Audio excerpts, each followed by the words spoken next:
We are here in the Green Studio, and we would like to welcome for the first time in the Green Studio, Lindsey England. Hello, Lindsey. Hello.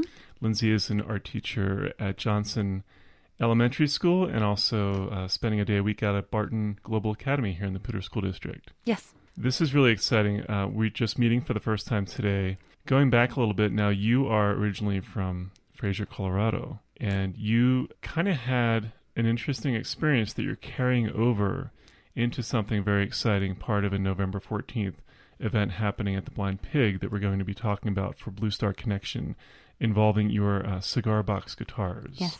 And the gentleman that's really kicking this whole thing off with Blue Star is Mr. John Catt.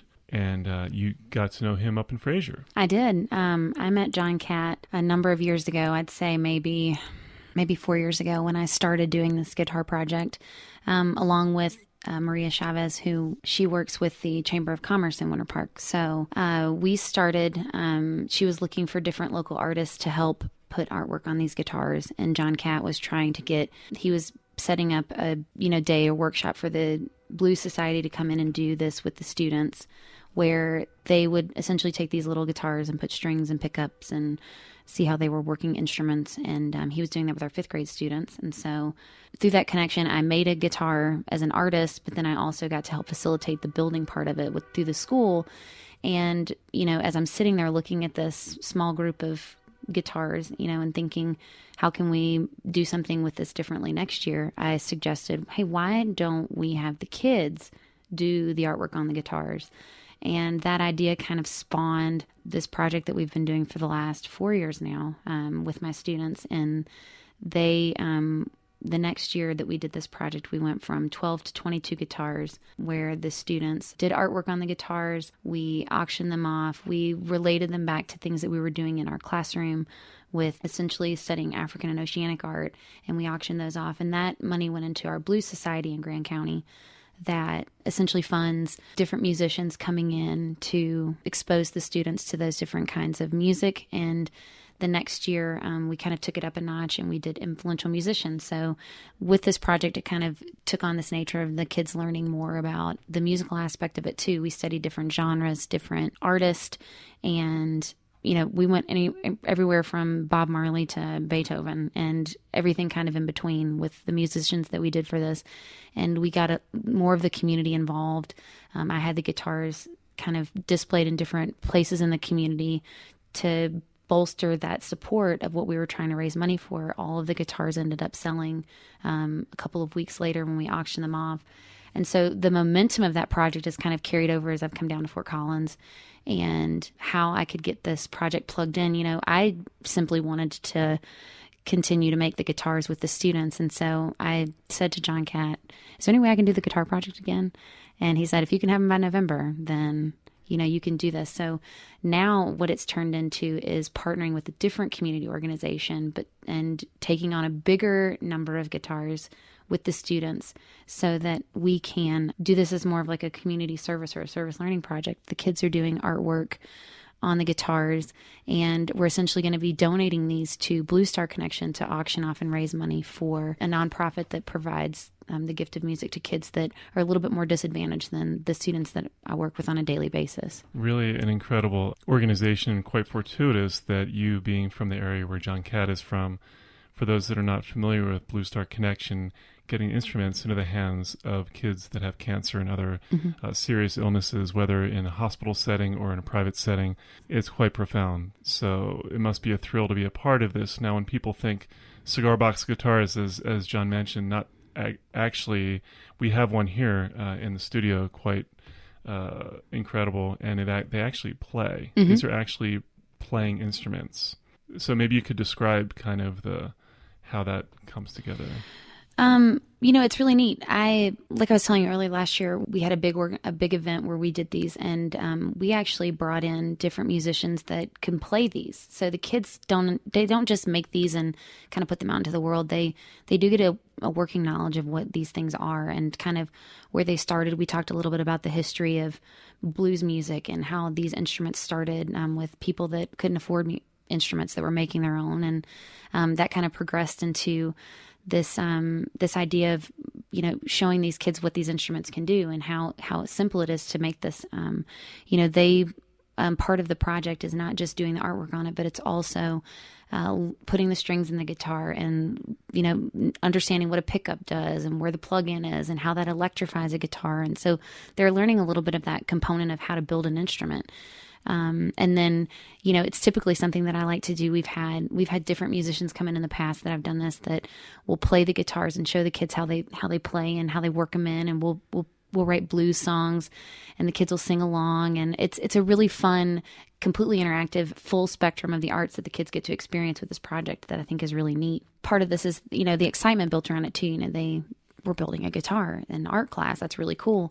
And so one of the incentives that I'm doing for them is to actually, as a working progress, work towards earning points that one student is actually going to win one of the guitars that they build and make. And so, what greater, I think, honor to bestow upon an artist than to receive their own artwork back, especially when you're talking about a 10-year-old.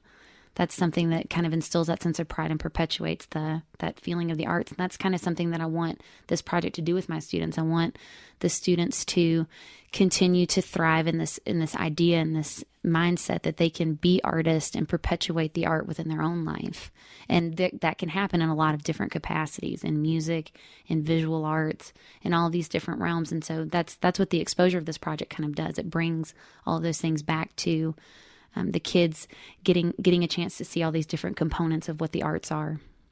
That's really something. You've obviously put time into planning this out well. When people hear about your project and then they see the art coming out of it and these actual playable guitars, now typically not with 6 strings, not with frets, but they are playable. Mm-hmm. They do have real pickups. They have real strings, can be played, say, with a dobro, as a dobro would. Mm-hmm. They're just little 2 strings, so they've got I'm going to butcher this. They might have a D string and a G string. I'm not really sure. They have a lower chord and a higher chord, but when they plug in, you would play them with a slide, much like you would play a dobro, and they kind of have a very interesting sound. But I've also, I had this sitting out in the classroom, and one of our first grade teachers came in and picked it up and started kind of pluck it too. So I mean, there's a lot that I think you can do with these little instruments. Yeah, it's really great. And again, just them, in a sense, also become luthiers, where they're actually making a working instrument and being graded on the different aspects of doing that, plus the artwork and the different themes that you've incorporated into this project. Yeah, and so the different themes that I've done, we did influential musicians last year, so this year we are doing the colors of music. And in addition to creating their artwork, the kids also have to come up with that component of titling it too. And so that's where that musical component comes in. And I've been talking to the music teacher a lot too, to get them to incorporate some of those elements of musical terminology into their title, but then also some of those learning components, like it has to meet this literary pattern of alliteration. So we have popping percussion purple and the symphonies of silver sound. I've got, I did Wagner's Winter Willow as one of the ones that I did. And then we've got anywhere from Brave, Beethoven, Brown. The kids are coming up with these different ideas of how they're going to incorporate either a composer or, like I said, we have symphony and percussion. So they're getting some of that terminology mixed in with that as well. And when they're displayed, because they each have kind of a color that they have chosen, it shows how being a team, you can have all of the and spectrum. So I explain that part of the project to them with them as well. When we talk about, as artists, we collaborate with each other. We want to help each of our other fellow artists succeed, and I think that that's what's the beauty of this project. But it's also kind of expanding their mindset of them working on one individual guitar. We're actually, a lot of us are kind of collaborating in the classroom on doing different things. One person may have originally been working on this, but then they're also offering their artistic vision to a different table, to a different guitar, taking an editing eye or taking a, more critical eye, or offering suggestions on how to improve something, or, so it's getting the kids talking about art in the classroom. But then also when it's one of those projects that this particular set of guitars, I think, is going to be more impactful when you look at them all together, because they go from white all the way through your different color spectrum. And that's something that we're learning about in art is color. No color looks alike, so they're all very different. And even though we're using very similar materials, it's how we can take these different materials and still kind of manipulate them and make them into something different 32 different times. We're here and we are speaking with Lindsey England from Johnson Elementary. What an incredible project you have. Thank you. Also, the fact that their art is going to be seen outside of the school setting has got to be a thrill for them. I think so. I think that that's one of the reasons why I was trying to get tapped into these different community facets was because I want, art is something that is built around this concept of culture and community, and that's part of what I teach my students. And so for them to be actively involved in their own community, because that's part of what I do with my program. We study and invest in our own community before we start studying cultures and communities around the world. And that's how they get that full spectrum of art. So it's very important to get them plugged in and have them feel that sense of pride and ownership and just artistic joy in seeing something that you've created out in the general public also being appreciated by other people. And that's something that I want to give to the students as their art teacher, as they are becoming artists themselves. This is quite the event, November 14th, coming up. I would say so. I and the Youth Leadership Music Project, which I'm involved with, part of this as well, and that's kind of brought us together, so it's a real thrill. Blue Star Connection event where people are urged to bring instruments to donate, to give to kids that will then have these instruments in a very profound time of their lives. Mm-hmm. So to have, specifically, we're going to be having, with the guitars being made, they're going to, we'll have you tell us about that. So on November the 1st, we will have our guitars that are finished, and the kids that have kind of met their success criteria. Those guitars are going to be out displayed to kind of help bolster the event on the First Friday's Art Walk on November 1st. And we will have our top 3 guitars at the Artery downtown. They'll be displayed in a space there. And I think that you've got a youth event that night there, so that'll be kind of a neat tie-in with the different kids' music and then their artwork there as well. We'll also have some guitars displayed at Crescendo and Find of the Day, which are 2 other local businesses that got on board to help promote this project and showcase student artwork.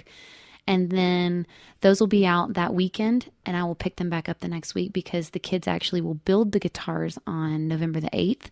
We're going to have some different people come up. I think John Catt's bringing a crew down from Winter Park with the Blue Society to help us facilitate the building aspect of the project. And we've got our music teacher on board at school. So this is a collaborative project even within our own school.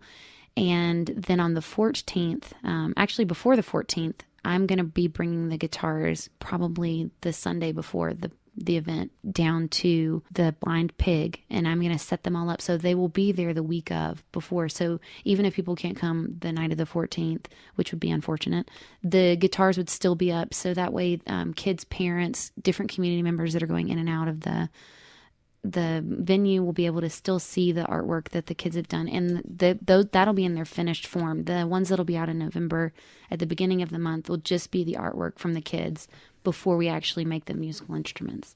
So it's kind of, it's almost like the community will get to see a little bit of progression of the project as well.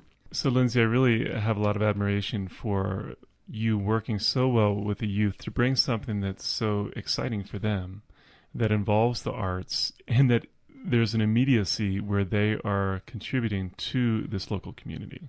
Yeah, I think that community is something that is perpetuated throughout the arts. And what really we're looking for is people to come out and help support the arts within our community. Community builds the arts, and it's also a viable place for the arts to foster and grow.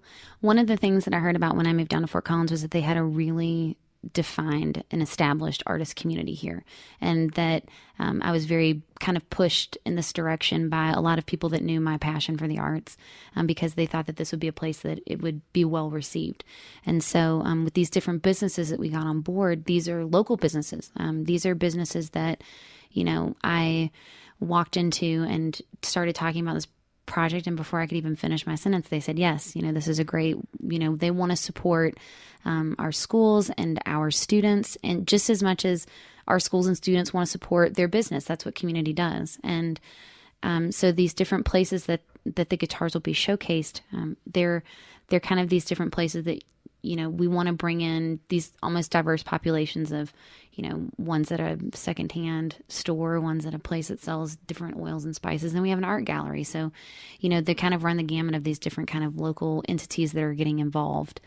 It's nice that you have kind of a diverse element of where people can see these kind of different populations. They're not all the same type of a place. Oh yeah, that's so true. It brings in a diverse element there. And it really does. It kind of opens up the doors. These are places that kids can take their family members, and so they're family friendly places. But they're also, like I said, these are local entities too. So they're places that, when all is said and done, we're still it's a community supporting one another. So we put these things out at these different places to kind of help promote the event on the first Friday, hoping that each thing that we're doing with this is going to continue to build, because what we want to see is people coming out and seeing the guitars, because I think when you see what it is we're talking about and you can kind of start to feel the entire spectrum of what we're trying to invest in, ultimately this doesn't really do any good if these guitars stay sitting on the shelf. We want them to be auctioned off. We want to see this money go into this organization that is doing something positive for kids in the realm of music,